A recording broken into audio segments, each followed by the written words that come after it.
Je m'appelle Sarah Gardan, je suis militante au Parti ouvrier indépendant démocratique. Je travaille à Pôle emploi où je me bats quotidiennement pour nos conditions de travail, pour le droit des chômeurs.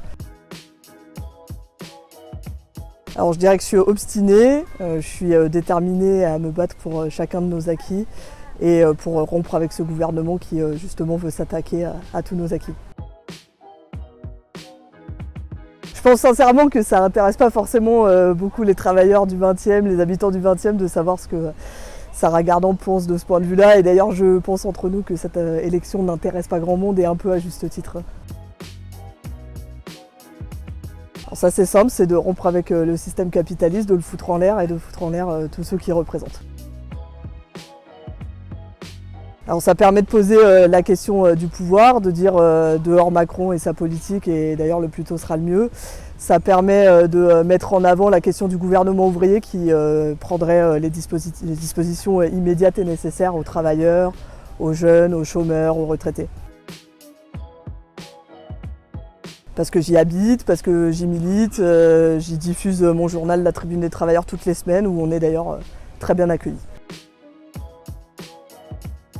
Le 19 mars 2020, l'Assemblée nationale a voté à l'unanimité 343 milliards qui ont été offerts aux patrons et aux banques. Depuis, ces 343 milliards sont devenus 560 milliards et n'ont servi qu'à faire des plans de licenciement massifs et à engraisser les actionnaires. Donc ma priorité, c'est comme partout ailleurs, c'est la réquisition de ces 560 milliards pour pouvoir ouvrir des hôpitaux, ouvrir des lits dans les hôpitaux, embaucher dans l'enseignement, dans la santé, partout où c'est nécessaire, maintenir les emplois et garantir les salaires à 100%. Pour ce que ça représente, le mur des fédérés au Père-Lachaise, parce que ça nous rappelle la nécessité d'un gouvernement ouvrier via celui de la Commune de Paris. Aller au cinéma, aller au théâtre, boire un verre entre amis.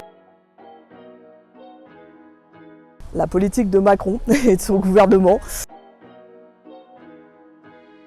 J'ai un profond respect pour tous ceux qui en ce moment se battent pour le maintien de leur emploi, contre les licenciements, pour tous ceux qui refusent cette politique, pour la jeunesse qui justement se bat pour ne pas être sacrifiée.